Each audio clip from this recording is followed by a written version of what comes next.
99.7 FM Tarlac, 101.5 FM Cagayan, at 102.1 FM Isabela. Ang Radyo Maria ay kasapi ng World Family of Radio Maria, Catholic Media Network, at kapisanan ng mga broadcasters sa Pilipinas. Welcome and be part of the Radio Maria family.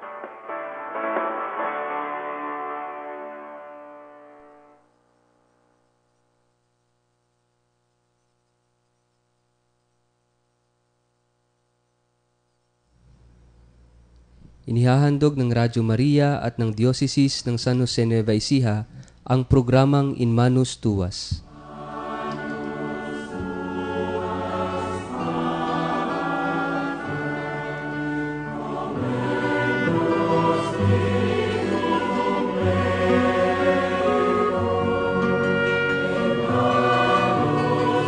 Maligayang pakikinig po sa inyong lahat. Ito po si Brother Richard Lagos at kayo po ay live na nakikinig sa programang In Manus Tuas mula dito sa Diocese ng San Jose Nueva Ecija. Tayo po ay sumasahing papawid sa Radyo Maria 99.7 FM Tarlac, 101.5 FM Cagayan at 102.1 FM Isabela. Kasama pa rin po natin sa oras na ito. Nagpapasalamat tayo dahil muling nagbalik ang ating mahal na obispo. Magaling na po siya sa kanyang karamdaman. Siya po hindi nakasama noong nakaraang pagsasahing papawid natin dahil nga po kung natatandaan po ninyo, siya ay nagkaroon ng isang karamdaman. Kasama po muli natin si Bishop Bobet. Magandang maligayang pagsasahing papawid po, Bishop. Magandang at mabiyayang pakikinig po sa inyong lahat. Muling nabuhay po ang inyong obispo dito sa ating programa. Siguro po, Bishop, kayo na rin po ang magpakilala. Tama-tama, tayo ay mayroong dalawang kasama, kapiling sa oras na ito sa ating programa at nagpapasalamat tayo sa Diyos sapagkat patuloy siya nagpapadala ng mga makakapiling natin sa ating usapan, talakayan tungkol po sa buhay espiritual. Ngayong gabi po, may special guest po tayo. Yung unang guest natin ay si Manong Alex Pascual. Siya po yung nagdadala sa akin sa saan man ako pumunta.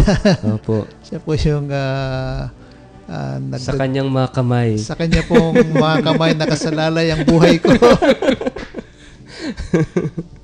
Maluwalhating pakikinig po sa inyo lahat. Ako po nga po pala si Alex Pascual na driver po ni Bishop.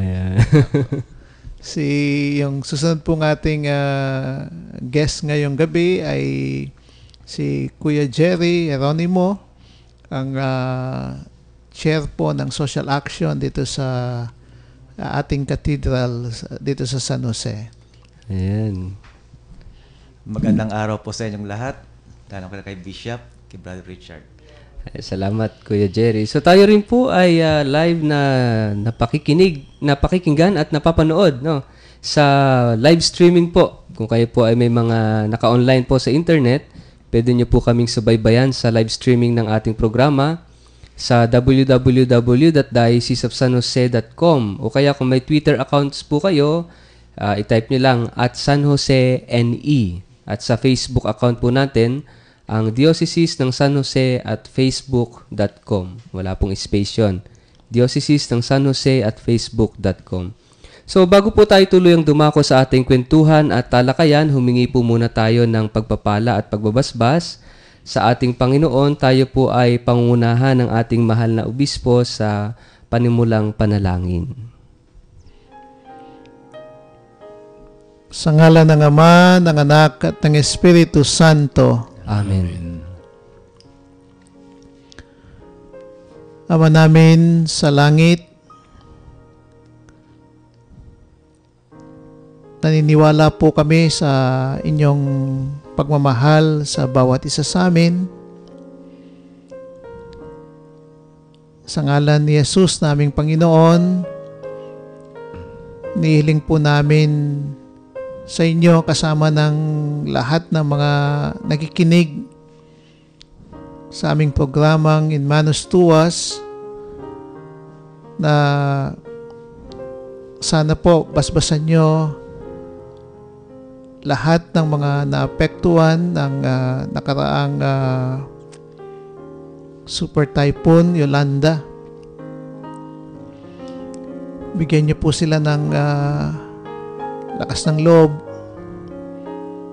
tibay ng loob, upang sa ganon ay malagpasan nila itong malaking pagsubok na dumaan sa kanilang buhay. Iniabilin po namin sa inyo lahat ng mga kapatid naming namatay dahil dito sa bagyong ito, dito sa kalamidad na ito.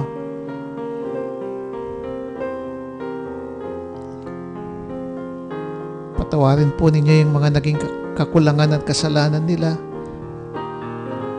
Tanggapin po ninyo sila sa malulhating kaharian ninyo kasama ng mga anghel at mga banal sa kalangitan.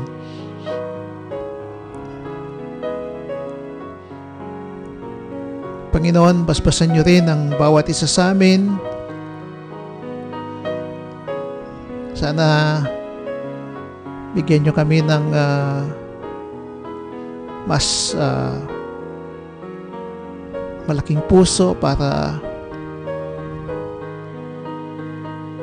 sama-sama kaming magtulong-tulong para makaipon ng lahat ng pwede naming ipunin para maitulong sa aming mga kapatid na nasalanta ng bagyo.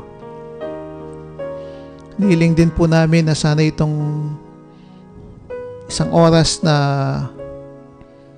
pagsasaimpapawid ng Inmanus Tuas ay maging inspirasyon para lalo pa po kaming maging generous sa pagbibigay ng aming sarili para sa iba. Mas lalo pa po sana kaming maging mapagmahal para sa lahat ng mga taong pinapadala nyo sa amin upang paglingkuran.